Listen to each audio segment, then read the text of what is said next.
What if I told you that your thoughts aren't facts? That most of the things that trouble you exist only in your mind? How many times have you been swept away by an avalanche of negative thoughts with no idea how to escape? Have you ever felt like your mind was a prison and someone threw away the key? Nearly 2,000 years ago, Marcus Aurelius, a Roman emperor and Stoic philosopher, kept a private journal that was never meant for anyone but himself. And yet, within those pages, he left behind a map to mental freedom. But what could a Roman emperor possibly teach us about anxiety, fear, and negative thinking in the 21st century? How did he face inner battles while leading an empire in crisis? And most importantly, how can his lessons help you today, in your own life, when the chaos feels more internal than external? Get ready to understand why your thoughts don't define who you are, and how that realization can change everything.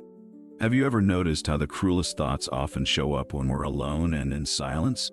They creep in uninvited, whispering that you're not good enough, that everything will go wrong, that your past condemns you and your future offers no shelter.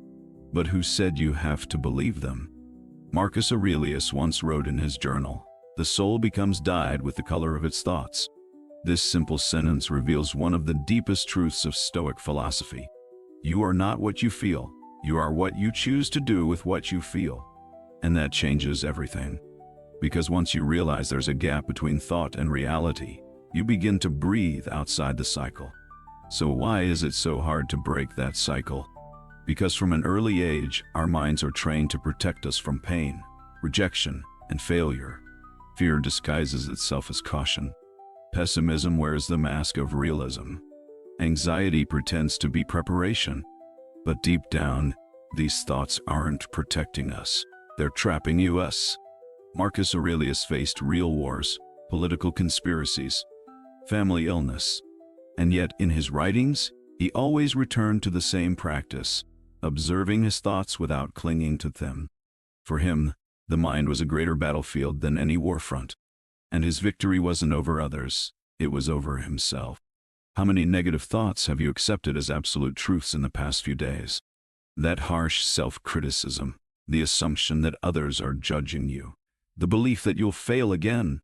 Now stop and ask yourself, how many of those thoughts have you actually tested? How many would hold up under a rational, compassionate gaze? A Stoic doesn't deny pain or pretend everything's fine. He doesn't run from the storm, he walks through it with clarity. Because he knows suffering grows when we give it power.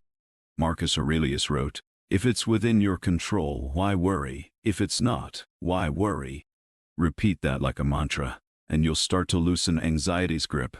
But this isn't about quoting wise phrases like magic spells. It's about building a new relationship with your thoughts, about getting off autopilot, about becoming aware of what you feed your mind every day. And that takes practice. It takes presence. It takes choice. Picture your mind as a courtroom. Every negative thought shows up like a hostile witness. But instead of letting them testify unchallenged, you now learn to cross-examine. You ask, is this true? Is this helpful? Is this necessary right now? And when you do, something shifts. You stop being the defendant and become the judge. Marcus Aurelius called this the discipline of judgment. It was the first of the 3 core Stoic disciplines, to judge thoughts clearly before accepting them as truth, because he knew the world could be hostile. But the greatest enemy lives within us, when we let negative thoughts control our perception. Can you think of a thought that paralyzed you recently? What did it say? And what if, just for today, you allowed yourself to question it? Not fight it. Just observe it like a visitor. Because as Stoicism reminds us, you are not what you think. You are the one who observes what you think. Marcus Aurelius didn't write to impress anyone. His writings, later titled Meditations, were a tool for clarity, a safe space where he reminded himself of what truly mattered. One of those reminders was clear and uncompromising. You have power over your mind, not outside events. Realize this, and you will find strength. That sentence alone can redefine a life. But how do you cultivate that power in the middle of modern chaos?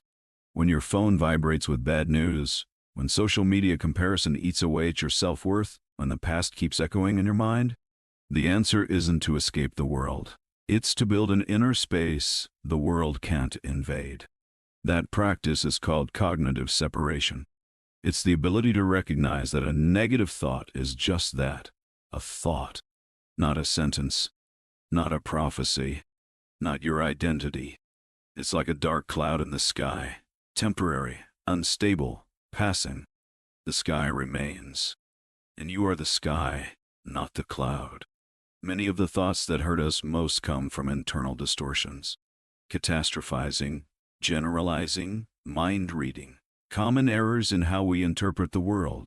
Stoicism invites us to pause, to breathe, to ask, is this a judgment or a fact?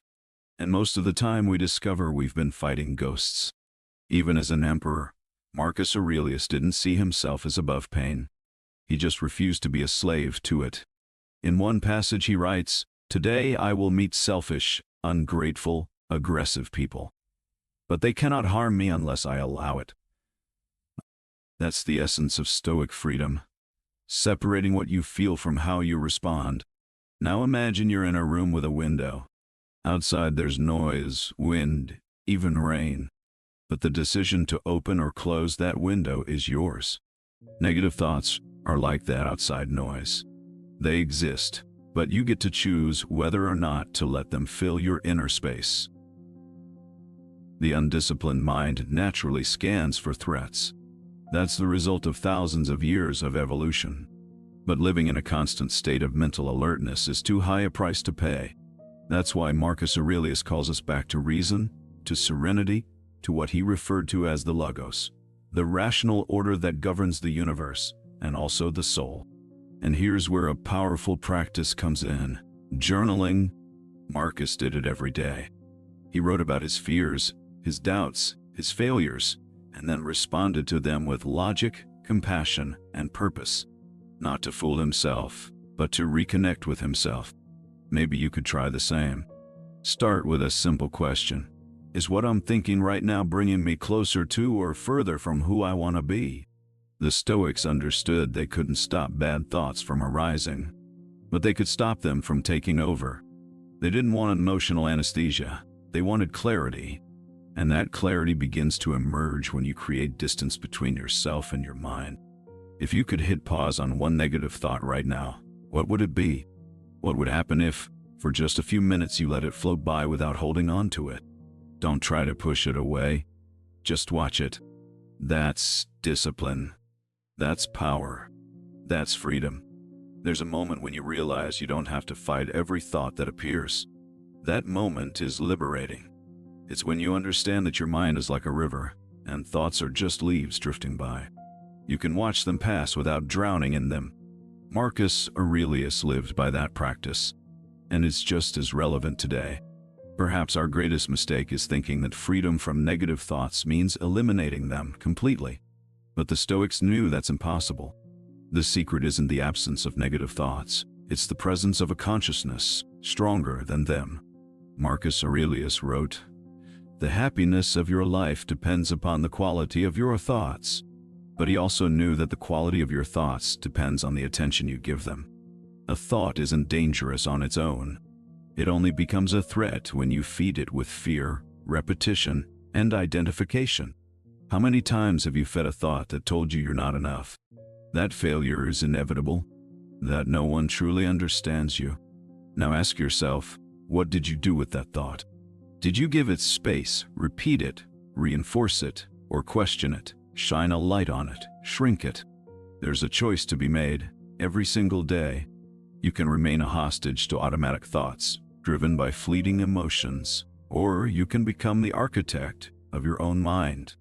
That takes discipline, but also compassion. The Stoic doesn't blame himself for having negative thoughts. He just refuses to obey them. And that's where the concept of virtue comes in, central to Stoic philosophy. For Marcus Aurelius, living with virtue meant living with wisdom, courage, temperance, and justice, including toward yourself. That means treating your own thoughts with honesty and strength, but also with kindness. You don't need to shout at your mind. You need to listen to it with presence. And from that listening, decide what deserves to stay. That's the shift from judgment to transformation. A negative thought isn't the enemy. It's a signal. Something is asking for your attention. And when you listen deeply, you begin to understand what lies beneath the pain. Sometimes it's fear. Sometimes it's exhaustion. Sometimes it's just an old habit you inherited and never questioned. Marcus Aurelius believed that self-knowledge was the only true form of power. Not power over others, but over oneself. The power not to be ruled by what is known essential. Today you can start something simple. When a negative thought arises, pause, breathe, and say, "This is just a thought." Then ask, "Does this thought serve me?" Gradually you train your mind to respond to the world with wisdom instead of fear. Freeing yourself from negative thoughts doesn't mean becoming immune to them. It means becoming bigger than them. Marcus Aurelius, Emperor of Rome, discovered this in moments of silence between wars. And now, over 1,000 years later, you can discover the same within yourself. Have you ever stopped to wonder, how many decisions in my life were shaped by thoughts that weren't even truly mine? Thoughts inherited, implanted, repeated out of fear, trauma, or culture. Who would you be without them? Maybe today, you wake up with a weight in your chest, like a storm cloud hanging over your head, and yet no one around you seems to notice. You smile, work, talk, but inside there's a voice telling you something isn't right. And you ask yourself, am I the only one struggling with this? No, you're not alone. And you're not broken. You're aware. And that already puts you ahead of most.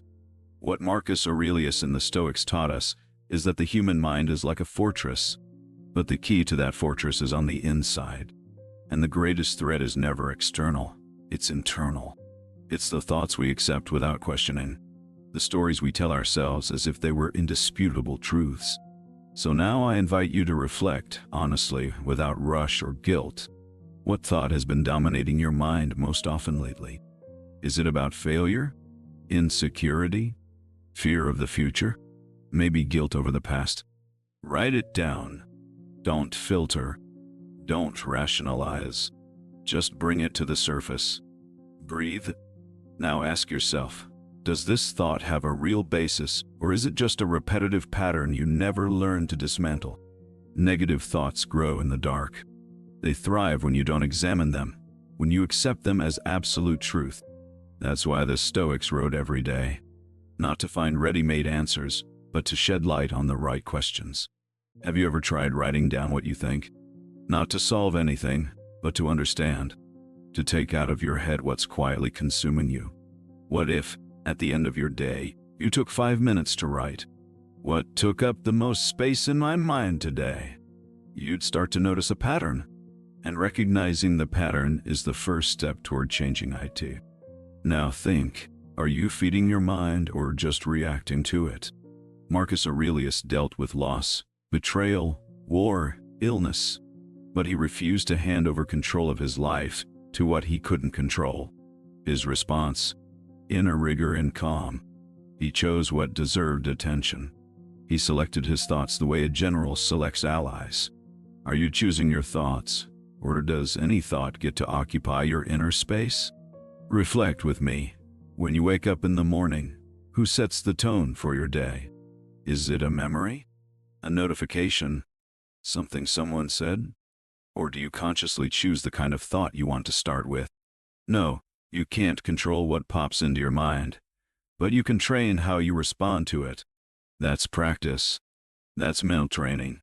That's applied philosophy. And here's something essential.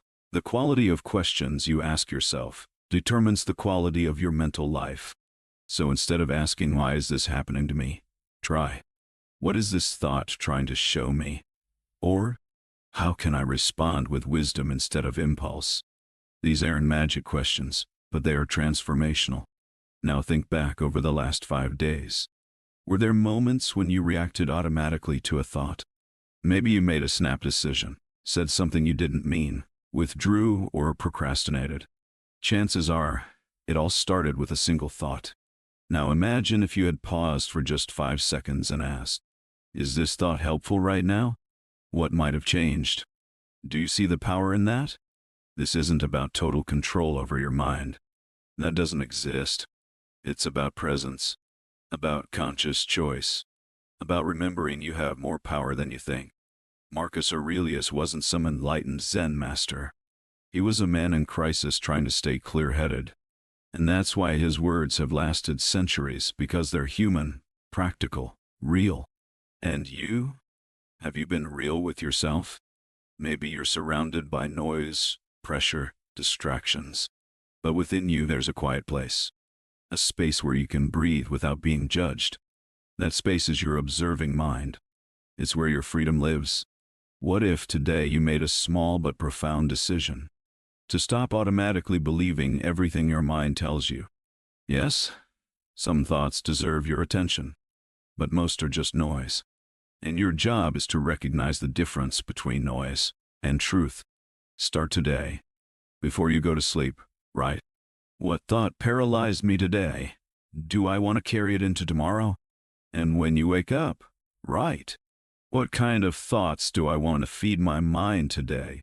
That's emotional autonomy. That's philosophical maturity. That's freedom in noisy times. Now tell me, what have you actually gained by feeding negative thoughts? Did anxiety ever help you change anything? Did it make you stronger, or just more tired? What if what you really need isn't more thinking, but better thinking? Take a deep breath. Close your eyes for a moment, and repeat silently, I am not what I think. I am the one who observes what I think. Feel the relief that brings. You don't have to get rid of every bad thought. You just have to stop being led by them. And here is one last invitation. If you feel like these thoughts are taking up too much space, don't keep it all inside. Talk to someone. Write. Share. Ask for help. That's not weakness, it's conscious strength. And if this video made sense to you, write in the comments. Today I choose to observe. No need to explain it. Just say it. To yourself. To reinforce. To remember. And if you feel like sharing, tell me. What negative thought has been showing up most often in your life? And what would you like to replace it with? I'll read every comment. Because here, unlike your automatic mind, you will be heard with attention. You made it this far, and maybe without realizing it, you've just taken one of the most important steps in your mental life. You started to question your thoughts. And that was the real goal of this video. Not to promise a perfect mind. Not to offer magic solutions for eliminating negativity, but to give you something far more powerful. The awareness that your thoughts don't define you, and that you can choose how to relate to them. Let's remember, for Marcus Aurelius, freedom began with sound judgment of the mind. He wrote in Meditations, a book widely published by Penguin Classics. The things that trouble us are not the events themselves, but our judgments about them. That idea was directly inspired by Epictetus, another great Stoic who taught, it's not things that disturb us, but the opinions we hold about them.